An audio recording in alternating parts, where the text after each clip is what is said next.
In ancient Rome, there existed a tale so disturbing that historians struggled to believe it was true. Emperor Nero, known for his cruelty and bizarre behavior, took his obsession with his dead wife, Poppaea, to unimaginable extremes. When she died, in 65 AD, allegedly from a kick to her pregnant belly delivered by Nero himself in a fit of rage, his grief manifested in ways that would shock even the most hardened Romans.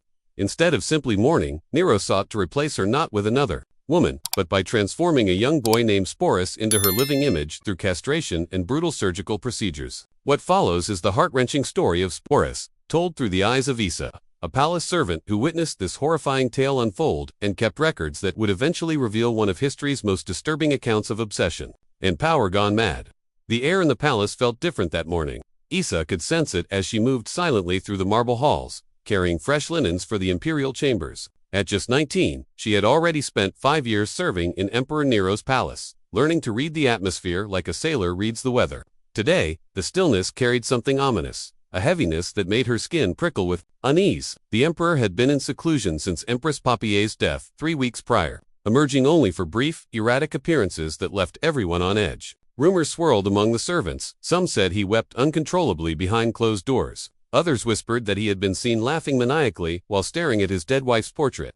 Isa kept her head down and her ears open, knowing that, in the imperial palace, information was both valuable and dangerous. She never imagined that what she would witness in the coming months would haunt her for the rest of her life, or that her secret writings would someday become crucial evidence of Nero's descent into madness. As she approached the emperor's chambers, she heard voices, Nero's distinctive tenor and another man's deeper, cautious tone discussing something that made her blood run cold. "Find me a boy who resembles her," the emperor demanded, his voice carrying through the partly open door. "I want someone with her features, her build, her essence." The other man, whom Isa recognized as Tigellinus, the notorious head of the Praetorian Guard, murmured his assent. "It can be done, divine one, but what exactly do you intend?" Isa froze, pressed against the wall beside the doorway, her heart hammering in her chest. She knew she should continue walking, that eavesdropping on the emperor carried a death sentence, but something rooted her to the spot. "I will have her back," Nero replied, his voice suddenly calm and terrifyingly rational. "Not some mere replacement or look-alike. I will recreate her, transform someone into her very image." There was a pause, during which Isa barely dared to breathe. "The best surgeons in the empire are at your command," Tigellinus said carefully, "but your divinity must understand that certain physical changes cannot be truly reversed or created." Nero's laugh sent chills down Isa's spine. "You underestimate my resources, my determination. I've consulted with physicians from Alexandria who assure me it can be done. Find me the boy." Isa barely made it around the corner before her trembling legs threatened to give way beneath her. She leaned against the cool marble wall, trying to process what she had just heard. The emperor wanted to transform someone, a boy, into the image of his dead wife. Surely this was madness beyond even Nero's reputation.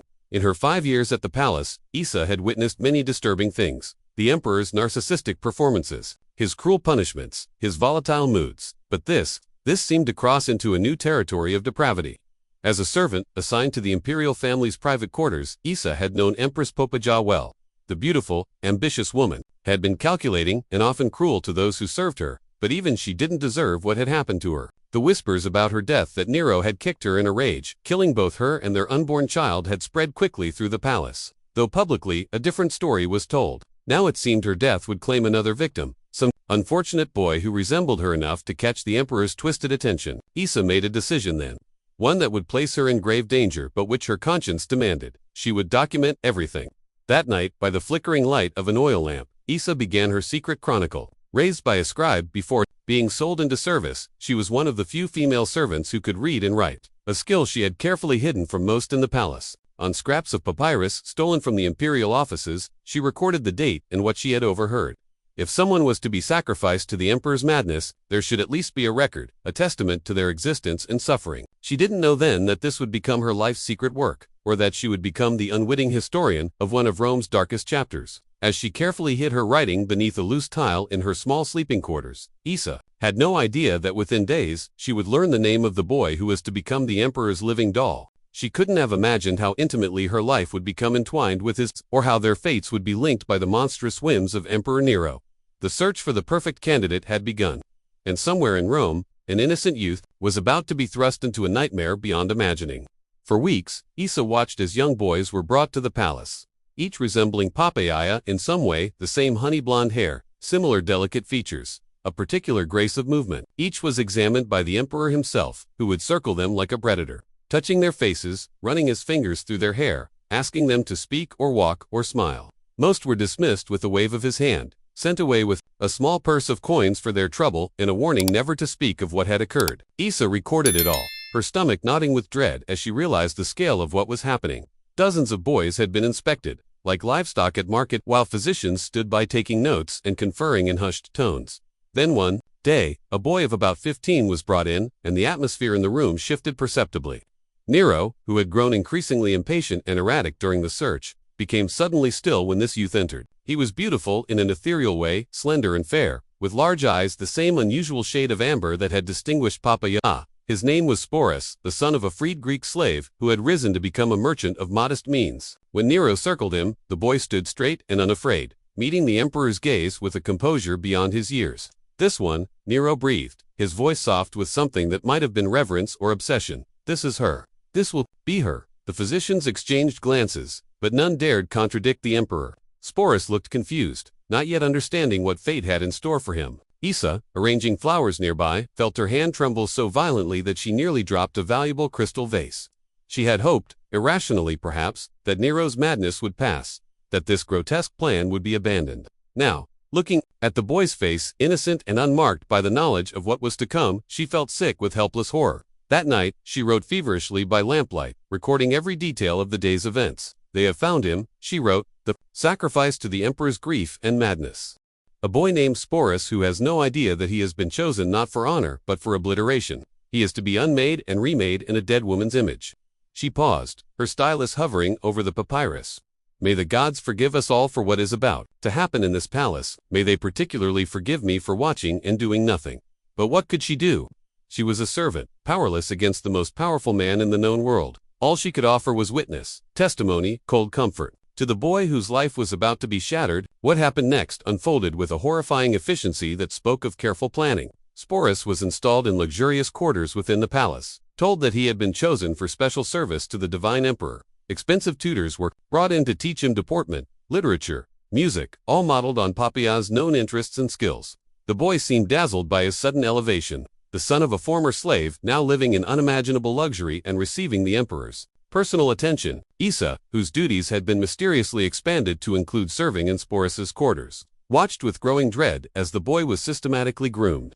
Tailors created garments identical to Papaya's favorite styles, sized for his youthful frame. Hairdressers taught him to wear his blonde locks in the empress's preferred arrangement. Voice coaches trained him to modulate his speech to more closely resemble hers. For several weeks, this preparation continued, with Sporus apparently believing he was being trained as some sort of imperial companion or entertainer. He seemed flattered by the attention, eager to please, unaware that he was being prepared for something far more sinister than court performance. Issa wanted to warn him, to tell him to flee while he still could, but she knew such an act would mean her own death and likely wouldn't save him anyway. Where could he go that the emperor's reach would not extend? The day everything changed began like any other. Issa brought breakfast to Sporus's chambers. Finding him already awake and practicing a poem, he had been instructed to memorize one of Papaya's favorites. He smiled at her, that same innocent smile that had become increasingly rare as the strangeness of his situation had begun to dawn on him. "Do you think the emperor will be pleased with my recitation?" he asked, and Issa forced herself to nod encouragingly.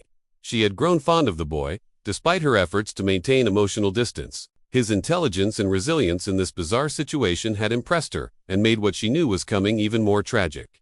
Hours later, as she was changing linens in a nearby chamber, she heard a scream of such primal terror and pain that she dropped everything and ran toward the sound before she could think better of it. She found herself outside the palace's medical chamber, where 2 Praetorian guards blocked the entrance. Through the door came another scream, then sobbing, and the murmur of multiple voices. "What's happening?" she demanded, forgetting herself entirely. One guard looked at her with something like pity. "Return to your duties, girl. This doesn't concern you." But it did concern her. She knew exactly what was happening behind that door, and the knowledge would haunt her nightmares for years to come. Later, she learned the details from a physician's assistant who needed to unburden himself of the horror he had witnessed. Sporus had been summoned to what he thought was a special audience with the emperor. Instead, he had been seized, drugged, and subjected to the first of several surgeries that would transform his body. The most immediate and irreversible was castration, performed with brutal efficiency by physicians brought from the medical school at Alexandria. They're calling it a feminization process, the assistant told her, his voice hollow with shock. The emperor has commissioned techniques never before attempted. Some are based on Egyptian practices, others invented specifically for this purpose. Issa wrote it all down that night, her hands shaking so badly that some words were barely legible. They have taken his manhood, she recorded, cut away his future as if trimming excess cloth from a garment. And this is only the beginning of the transformation they have planned. The boy's screams echoed through the palace today, though few will acknowledge what they heard. Tomorrow, they say, begins the facial procedures, adjustments to his features. 2 more perfectly mimic hers. The emperor has gone beyond madness into something for which we have no name. She paused, then added, I considered taking my own life tonight, rather than continue to witness this atrocity. But then who would remember Sporus as he was? Who would testify to what was done to him? For months, the procedures continued. Sporus was kept drugged and isolated, his body and face subjected to one painful mortification after another. Specialized physicians used techniques from across the empire, some borrowed from Egyptian mummification practices, others from Greek cosmetic traditions, still others seemingly invented for this specific purpose. They bound and shaped parts of his body to create a more feminine silhouette. They used pastes and potions to lighten and soften his skin. They performed painful procedures on his face to adjust his features to more closely resemble Papaya. Each time he began to heal from one procedure, another would begin. Issa gathered information wherever she could, piecing together the extent of the boy's suffering from overheard conversations and glimpses of physicians' notes. The palace was rife with rumors now, though few knew the full truth. Some said the emperor was having a youth transformed into a god, others that he was creating a new type of court entertainer. The reality was far more disturbing than most could imagine. Through careful maneuvering and small bribes, Issa managed to be assigned to the team that brought food and medicine to Sporus's chambers. What she saw there nearly broke her resolve to continue her chronicle. The boy, though that word no longer seemed to apply, lay pale and thin on a bed of fine linens, his body transformed into something neither fully male nor female, his face swollen and discolored from recent procedures. When Sporus finally began to emerge from his drugged state, the true psychological horror of his situation became apparent. Issa, now regularly tending to him as part of her duties, witnessed his gradual comprehension of what had been done to him. What have they done to me? He whispered one day, his voice hoarse from screaming and disuse. He tried to sit up, to look at his altered body, but was too weak. Issa, breaking every rule of servant conduct, took his hand. Conserve your strength, she murmured, looking nervously toward the door where guards were always posted. You will need it in the days to come. His amber eyes, the feature that had first caught Nero's attention, filled with tears. Why? He asked simply. Issa couldn't bring herself to tell him the full truth, not then when he was still so fragile. The emperor has plans for you, she said. Instead, the inadequacy of her words burning in her throat. Important plans. Later that night, she wrote in her chronicle, he is awake now, beginning to understand the irreversible changes to his body. I could not tell him that he has been unmade and is being remade as a replica of the emperor's dead wife. How does one speak such words? Yet, he will learn soon enough. When Nero summons him, I fear that moment more than any other, for it may shatter what remains of his spirit. The day Sporus was deemed ready for presentation to the emperor arrived with a terrible inevitability. 9 months had passed since his first surgery. Months of pain and transformation that had changed not only his body, but his entire being. He moved differently now, spoke differently partly from the physical alterations and partly as a result of the intensive training he had received during his recovery. Servants came to dress him in garments identical to those Papaya had favored. A flowing stola of finest silk, jewelry that had once adorned the empress herself. His hair, grown longer now, was arranged in elaborate curls. Cosmetics were applied to enhance the surgically altered features of his face. When the preparations were complete, he stood before a polished metal mirror, staring at his reflection with an expression Issa couldn't decipher. Who am I now? He asked softly, not turning from the mirror. The question hung in the air, unanswerable. He was no longer Sporus, the merchant's son with dreams of perhaps becoming a scribe or a trader himself someday. But neither was he Despite the emperor's determination to make him so, he existed in a liminal space, a creation without precedent or category. Before Issa could attempt any response, the Praetorian guards arrived to escort him to Nero's private audience chamber. She watched him walk away, back straight, head high, showing a dignity that seemed miraculous under the circumstances. In her chronicle that night, she wrote, he went to meet his fate with more courage than many generals show in battle. Whatever happens now, I want it recorded that Sporus faced the ultimate horror, the erasure of his very self, without breaking. What transpired in that first private meeting between Nero and his created Papaya remained known only to them. When Sporus returned to his chambers hours later, His expression was blank, his movements mechanical. He spoke to no one, responding to questions with nods or shakes of his head. In the days that followed, a new routine established itself. Sporus spent hours each day with the emperor, playing the role of wife and companion. He was dressed always in Poppaea's clothes, wore her jewels, used her perfumes. In public appearances, which began gradually, Nero introduced him by a feminine version of his name. Sporus became Sporus, or sometimes simply Poppaea, causing confusion and discomfort among those who had known the real empress. Court officials and nobility adapted quickly, as courtiers always do, addressing the youth with feminine titles and pretending this grotesque substitution was perfectly normal. After all, who would dare suggest to the emperor that his behavior was deranged? Issa continued her secret documentation, recording not just events but her observations of Sporus himself. He has developed a kind of divided existence, she wrote. When with the emperor or in public, he performs the role created for him with eerie perfection, mimicking Poppaea's mannerisms and speech patterns. But in private, in the brief moments when he is truly alone or only with servants he trusts, something of his original self emerges, a shadow of the boy he once was. Watching his own performance with a detached fascination, most disturbing of all was the announcement that came 1 year after Poppaea's death. In a ceremony that shocked even the jaded Roman elite, Nero formally married Sporus, who wore Poppaea's wedding garments and jewels. The event was presented with all the pomp and circumstance of an imperial wedding, with Sporus taking the legal and social position of empress. Issa, serving at the banquet that followed, watched as Roman senators and their wives offered congratulations to the couple, their fixed smiles and careful phrases masking what must have been revulsion or fear. Sporus performed his role flawlessly, accepting good wishes with gracious nods, speaking softly when addressed, staying close by Nero's side as a devoted spouse would. Only once did Issa catch his eye across the crowded banquet hall, and what she saw there chilled her, not pain or despair, as she might have expected, but a vast emptiness, as if something essential had been extinguished.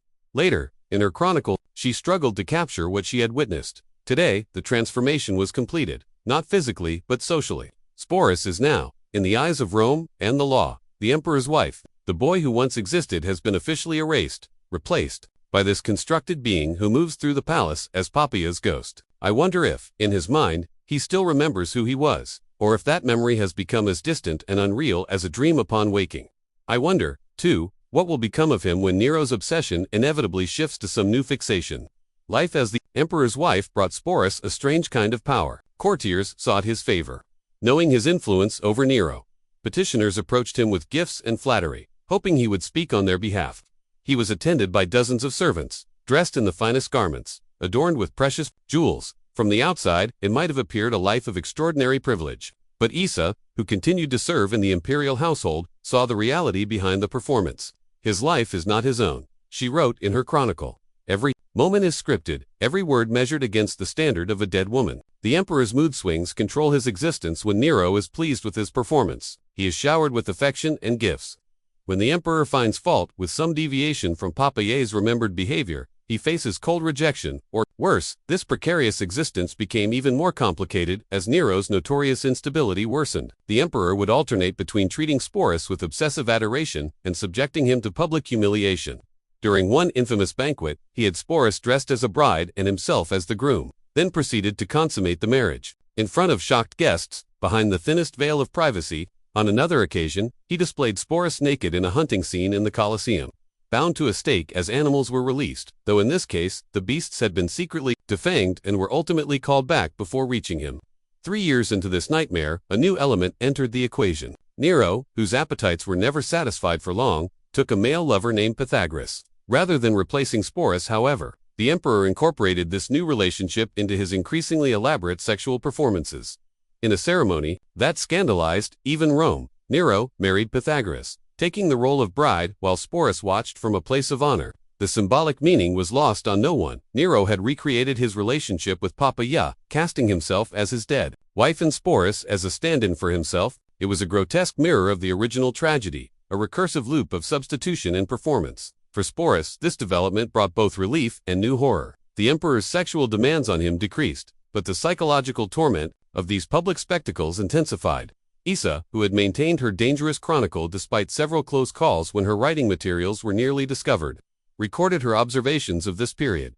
He moves through these degradations, as if watching from a distance, I believe he has separated his consciousness from his body as a means of survival. When not actively performing for the emperor, he sits for hours, staring at nothing, his fingers tracing patterns only he can see. The physicians administer various potions to maintain his docility and compliance. I have managed to dilute these when I can, hoping to preserve some spark of his true self, though I fear that self was extinguished long ago. As Nero's reign descended further into tyranny and paranoia, the position of everyone in his orbit became increasingly perilous. Executions for perceived disloyalty became commonplace. Powerful senators and military leaders fell from favor and were forced to commit suicide. The empire began to fracture under the weight of its emperor's madness. For Sporus, whose existence was entirely defined by Nero's whims, these developments brought new dangers. Issa noted changes in his behavior, moments of alertness and calculation that broke through his carefully maintained facade of passive compliance. "He is watching and waiting," she wrote. "For what, I cannot say. But there is something awakening in him, not the boy he was, but something new, something forged in this crucible of suffering." Her observation proved prescient. When the rebellion began in Gaul, spreading quickly to other provinces, Sporus began making careful preparations of his own. Issa, who had become perhaps his only confidant, helped him secure small amounts of poison, ostensibly for cosmetic preparations, but actually, as a last resort, should Nero's increasing violence turn fully in his direction. They spoke in whispers, during the brief moments when they could be certain they weren't observed. "If it becomes necessary," he told her once, his voice flat and emotionless, "I will not allow him to kill me as he did her. I will choose my own ending." The rebellion grew, and Nero's behavior became more erratic. He alternated between grandiose plans to crush the uprising and delusional fantasies of fleeing to Alexandria to live as a musician. In 68 AD, 4 years after Sporus had been transformed into Nero's living doll, the Senate finally moved against the emperor, declaring him a public enemy. As the Praetorian Guard abandoned him, Nero fled the palace, with only a few loyal servants, Sporus among them. Issa, left behind in the chaos, feared for what would become of him in these final desperate days of Nero's reign. She would later piece together the events from accounts of those who had witnessed the emperor's last hours. Nero, facing the collapse of his power and imminent execution, hid in a villa outside Rome. When soldiers approached to arrest him, he resolved to commit suicide rather than face public humiliation. In his final moments, he reportedly turned to Sporus and said, "What a musician the world is losing in me." Then, failing to find the courage to drive a dagger into his own throat, he had a freedman help him end his life. Sporus was there until the end, still dressed as Papaya, still playing the role that had been forced upon him. With Nero's death, his fate once again hung in the balance. He was still young, only 19, but what place could there be in the world for someone who had been so fundamentally transformed, whose identity had been so completely erased and rewritten? The answer came with terrible swiftness. Nymphidius Sabinus, the prefect of the Praetorian Guard who had helped bring down Nero, claimed Sporus for himself, apparently struck by his resemblance to Papaya, whom he had also desired. Thus began the second chapter of Sporus's tragic existence. From being Nero's wife, he became the companion of Nymphidius, who treated him with a different but equally objectifying approach. The prefect paraded him at gatherings, introducing him as Papaya, a living trophy of the fallen emperor's madness. For a few months, this strange arrangement continued, until Nymphidius himself was killed during a failed attempt to seize power. Sporus then passed to the emperor Otho, who had once been Papia's husband before Nero stole her away. The symmetry was grotesque. Otho now possessed a version of his former wife, transformed and returned to him through the most twisted of circumstances. Issa, who had managed to maintain her position in the imperial household through these chaotic transitions of power, continued to document Sporus's journey when possible, though her access to him was now limited. "He has become a living symbol of Nero's excess," she wrote, "passed from one powerful man to another like an exotic object. Each sees in him not a person but a concept, vengeance, triumph, or merely the thrill of possessing something that once belonged to Nero. None see the human being who still exists beneath the layers of surgical alteration and performance." Otho's reign lasted only 3 months before he too fell, committing suicide after a military defeat. With Otho's death, Sporus's protections vanished. The new emperor Vitellius had no personal connection to Papaya or interest in Nero's former wife. What he did have, however, was a desire to entertain the Roman masses and cement his own popularity.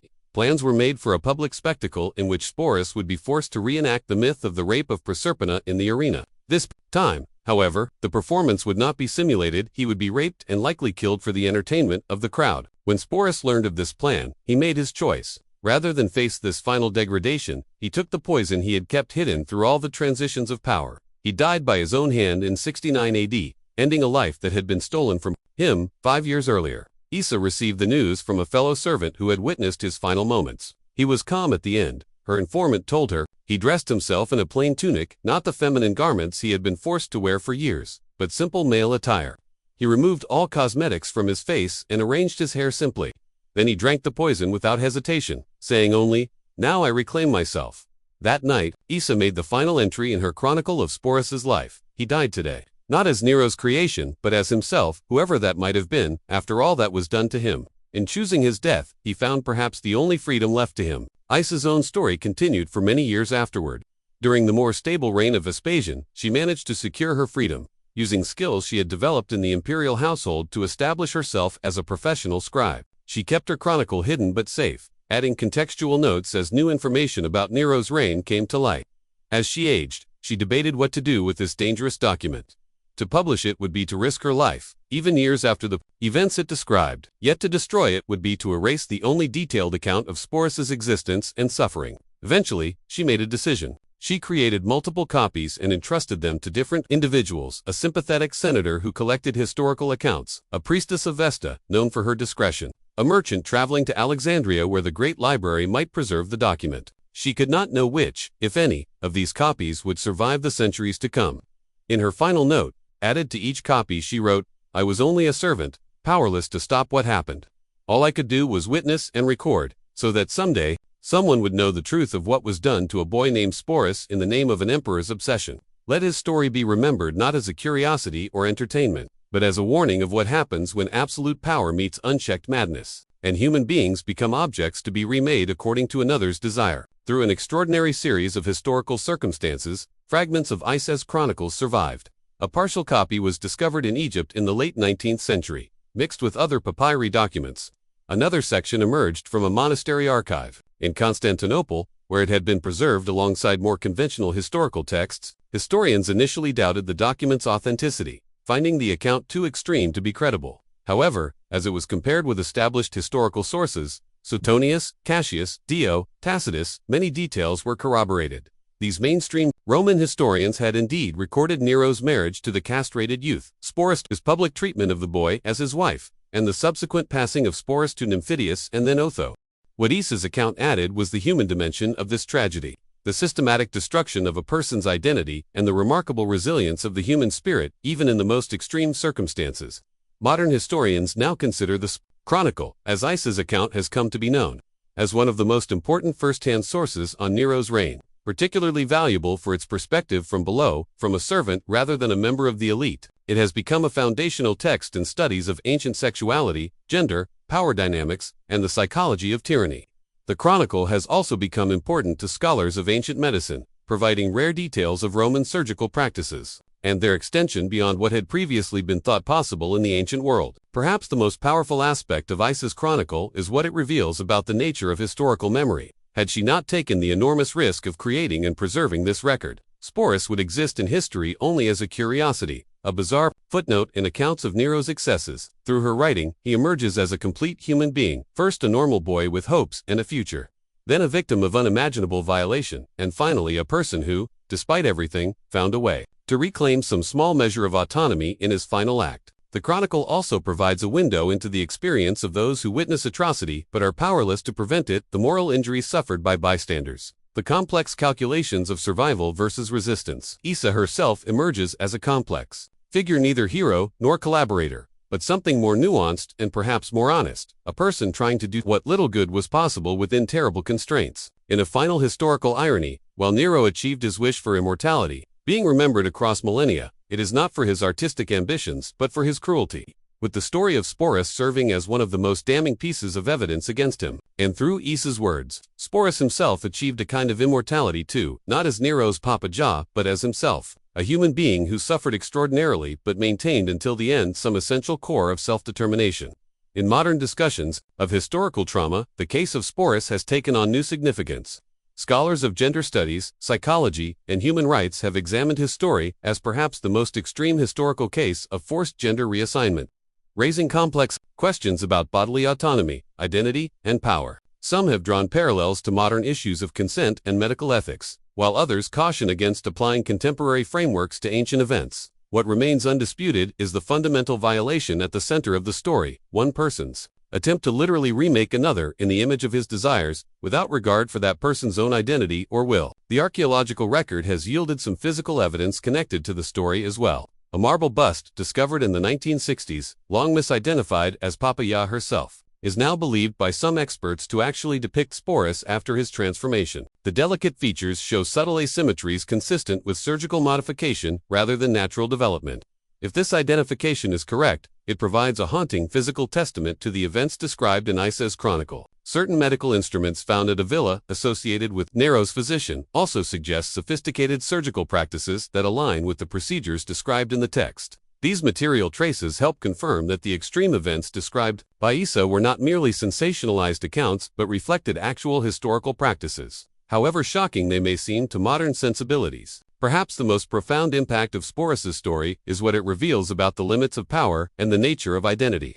Despite having absolute control over Sporus's body, despite the extensive physical and psychological transformations forced upon him, Nero ultimately failed in his fundamental goal. He could not truly bring Papaya back, could not transfer her essence to another body, could not satisfy his longing through this elaborate substitution. And despite everything done to erase him, something of Sporus himself remained enough that, in his final moments, he was able to reject the identity imposed on him and reclaim some measure of self-determination. This aspect of the story resonates across cultures and time periods, speaking to something fundamental about human nature and the resilience of personal identity even under the most extreme forms of oppression.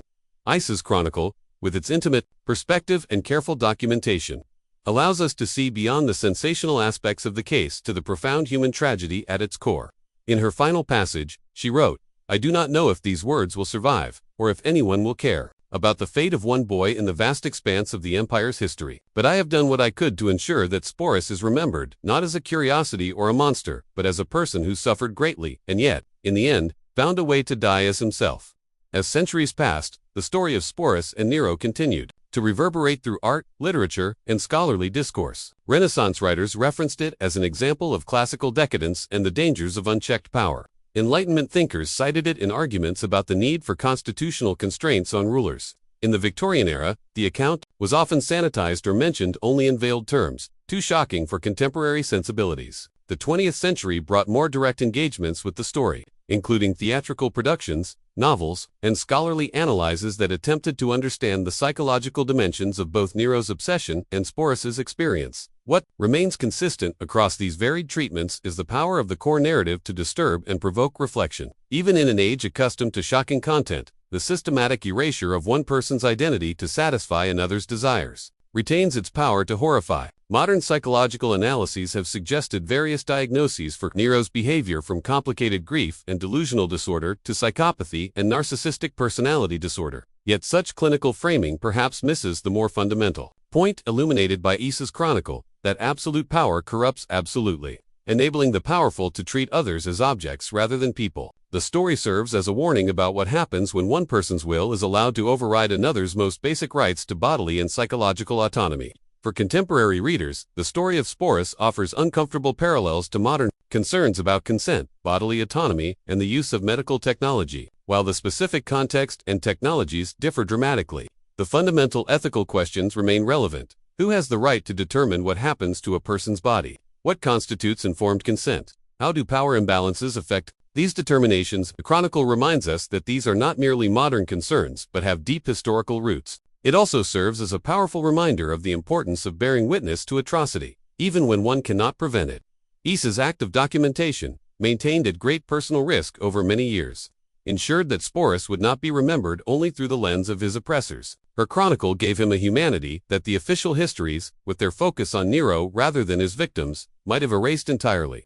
In this sense, her writing was not merely historical documentation but an act of moral resistance, an insistence that even those who seem to have no power can exercise some form of agency through bearing witness and preserving truth. This aspect of the story holds particular resonance in an age of mass media and information technology, raising questions about responsibility and the power of testimony. Today, archaeological and historical research continues to uncover new details that help contextualize Sporus's story. Recent excavations at Nero's Domus Aurea have revealed what may have been specialized medical facilities, Consistent with the sophisticated surgical procedures described in Isa's chronicle, reanalysis of contemporary accounts has provided additional confirmation of key elements of her narrative. While the complete truth of what happened to Sporus will never be known with absolute certainty, too much time has passed. Too many records have been lost. The core of the story stands as one of history's most extreme examples of power's capacity to objectify and remake human beings. It reminds us that behind the grand narratives of emperors and empires lie individual human stories, often unrecorded or remembered only through the perspective of the powerful. Isa's chronicle stands as a rare counterexample, a voice from below, that insists on the humanity of those whom history might otherwise forget or reduce to curiosities. In preserving Sporus's story, she created a testament not just to the horrors humans can inflict on one another, but also to the resilience of identity and the moral importance of bearing witness. As she wrote in what may have been her final addition to the chronicle, "I am growing old now, and soon I too will be gone. But these words will remain, and through them, both Sporus and I will continue to speak across the years, reminding those who listen that every person, no matter how powerless, has a story that deserves to be told."